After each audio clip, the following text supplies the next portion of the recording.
Coluna do Castelo, 20 de setembro de 68. Reações e táticas do Marechal Presidente. Muito mais do que qualquer outro governo chefiado por civil, dos que temos tido de 1945 para cá, o do Marechal Costa e Silva está submetido a uma permanente pressão da tropa, que insiste em ter o presidente como seu representante e como seu chefe, e não propriamente como representante e chefe de toda a nação. Isso cria uma situação de constrangimento definido com as consequências e as repercussões facilmente reconhecíveis. Castelo era um opositor do regime militar. Castelo nunca concordou com o regime, não era simpático ao regime, não era simpático ao poder.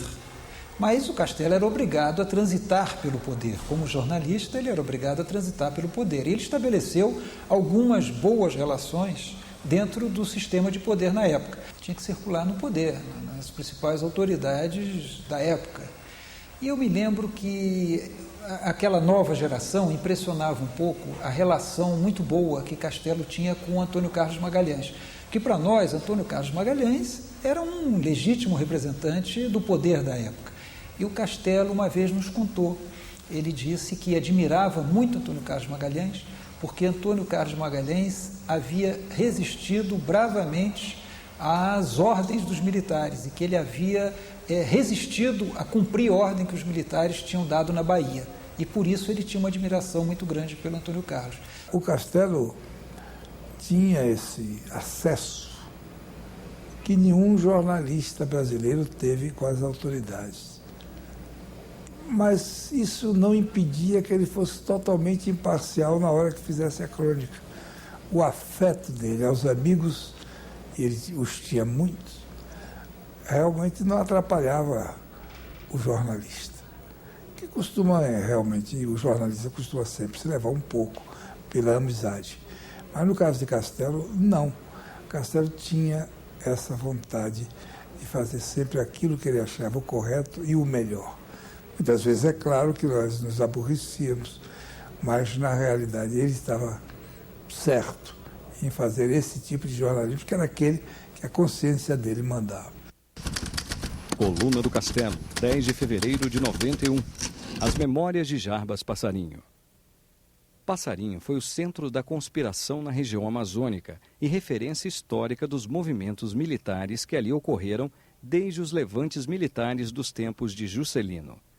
A ação nos quartéis desenvolveu-se inicialmente como uma mobilização preventiva para se opor a uma eventual tentativa revolucionária que partisse de uma associação de João Goulart e Brizola com o Partido Comunista. Passarinho, por isso mesmo, preferiu chamar 1964 de contra-revolução. Houve qualquer aborrecimento com o Castelo, com o governo, não é? E andaram pedindo a cabeça dele. Aí o Nascimento Brito me pediu uma audiência, e o ministro da Educação, e veio com o Castelo. E na ocasião eu disse a ele que seria um absurdo qualquer ação punitiva em relação ao Castelo. Ele recebeu de mim essa observação. E recebeu praticamente a mesma do Leitão de Abreu. E aí o Jornal do Brasil manteve o Castelo. A impressão que se tinha é que aquilo não ia durar muito. Que eles iam tomar, como sempre, aquelas providências tópicas, pegar o que eles achavam que era subversivo ou corrupto, mas limpar até a corrupção era o programa deles, né? Mas eles começaram caçando gente notoriamente inocente. Na lista de cassação você vai encontrar pessoas que não tinham nada com... Nada, Guerreiro Ramos foi caçado. É uma violência, né? Então isso também chocou. E o Castelo Branco, com simpatia pela UDN, a UDN era muito também da ordem democrática, né? Enfim, aquele golpe houve, não foi ele que fez, ele também não fez, não participou, não tramou nem nada. Aceitava, a meu ver, intelectualmente, a necessidade de uma mudança. O Evandro Carlos de Andrade, que morava no mesmo prédio em que nós morávamos, telefonou e disse: Charles, eu acho que você vai ser preso, porque está cheio de camburão por aí. Eu disse: então vou aproveitar e vou dormir um pouco. Fui dormir. Por volta das 5 horas da manhã, bateram na nossa porta e disseram para a nossa empregada: nós somos amigos do Castelo. Ela disse: não, senhor. Amigo do doutor Castelo, não chega. Ela tinha uma voz mansinha assim. Amigo do doutor Castelo não chega aqui essa hora. Eles costumam sair daqui essa hora. Aí fechou a porta. Eles bateram de novo e disseram: não, senhora, nós somos a polícia, da polícia. Me diga uma coisa, quem foi que mandou prendê-lo? Tá, isso nós não podemos dizer. Para onde ele vai ser levado? Também não podemos dizer. Então, foi um Deus nos acude para nós sabermos onde era que o Castelo estava. Evidentemente, foi uma prisão que não demorou.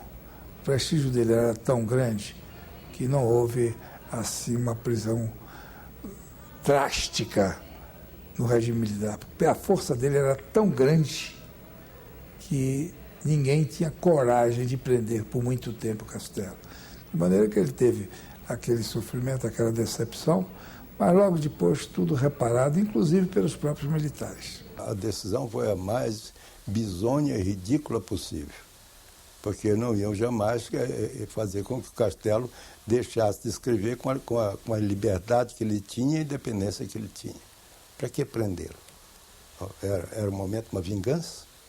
Acho que o Castelinho foi preso por isso também, porque ele denunciava discretamente, assim, insinuava as coisas que ele conhecia.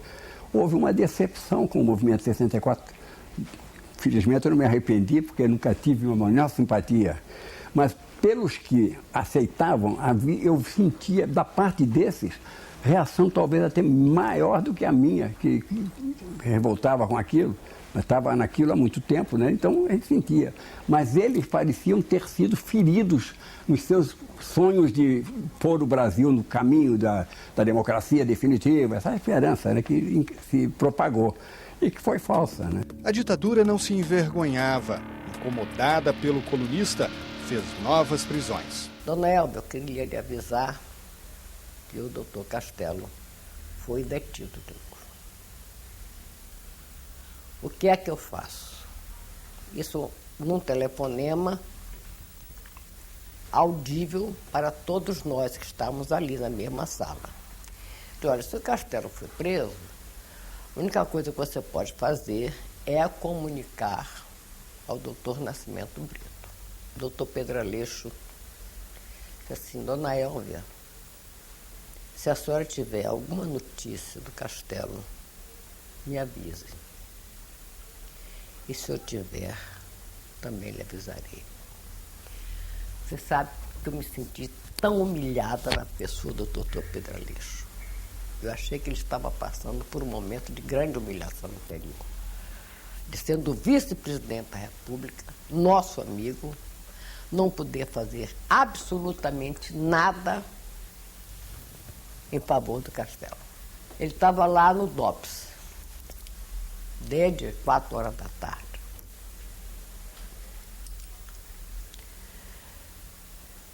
Aí ele disse o seguinte: olha, quando foi lá por volta das 8 horas, os senhores me digam quanto tempo eu vou ficar aqui. Que eu tenho um jantar de gala na Embaixada Americana e preciso saber se os senhores vão me deixar aqui a noite toda. Eu preciso telefonar para a Embaixada dos Estados Unidos para avisar que eu não vou jantar. Aí, com essa, eles liberaram o Castelo imediatamente. O Castelo manteve a coluna dele numa liberdade total, a tal ponto que, vez por outra, a coluna não saía porque tinha sido censurada. O Castelo manteve uma atitude de distância dos governos militares. Ele achava que os governos militares iam passar e ele ia continuar como jornalista. E várias vezes, em vários anos, o Congresso Nacional sobreviveu nas crises políticas, nas censuras, nas ditaduras, sobreviveu na coluna do Castelo. Ele era o único respiradouro através do qual a classe política se fazia comunicar com a opinião pública brasileira. A prisão impediu que a coluna do Castelo chegasse aos leitores. Entre 15 de dezembro de 68 e 3 de janeiro de 69, logo após a edição do AI-5, a coluna não foi publicada.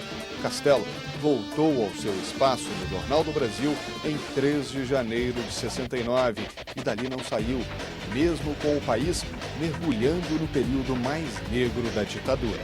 O Congresso foi fechado, nós sabemos todos, durante o tempo do AI-5 e passou 6 meses fechado. Castelo não passou um dia sem que ele escrevesse sobre a necessidade da abertura do Congresso, a noção que ele tinha para a instituição democrática, que era o Congresso Nacional. E ele fazia com tanta habilidade, com tanta perícia, vamos dizer assim, com tanto brilhantismo, que os próprios militares não sentiam que ele estava construindo a ideia permanente da necessidade do parlamento, de um parlamento necessário. Quando faltava uma semana para o Costa e Silva acabar com o AI-5, reabrir o Congresso, enviar ao Congresso um novo projeto de Constituição, o Costa e Silva tem uma trombose cerebral. E aí, ao invés de assumir um grande amigo do Castelo, amigo meu também, que era o vice-presidente da República, o Pedro Aleixo, que era o maior artífice daquela abertura, ao invés dele assumir, o Pedro Aleixo foi preso. Foi preso e assumiu uma junta militar. Aí foi um horror total. O Brizola me contou uma vez que quando ele chegou, foi expulso do Uruguai, que ele foi para os Estados Unidos, ele chegou no hotel extremamente triste, sem saber o que fazer, porque aquela expulsão, ele foi obrigado a sair do Uruguai em 48 horas, então ele não tinha ideia do que iria fazer ainda. Ele chegou no hotel, olhou assim, tinha um Jornal do Brasil, ele pegou a coluna do Castelo, e o Castelo dizia o seguinte: Brizola foi expulso do Uruguai, está indo para os Estados Unidos, onde certamente vai procurar alguém do governo Carter, o secretário-geral da ONU, depois vai à Europa, vai procurar o Felipe González, o Mário Soares, vai se aproximar da Internacional Socialista, e o Brizola disse: é isso aí. Ou seja, o Castelo deu para o Brizola a linha do que ele deveria fazer. Isso não é qualquer jornalista, né? Eu acho que o Castelo era um conhecedor da política e dos homens também, né?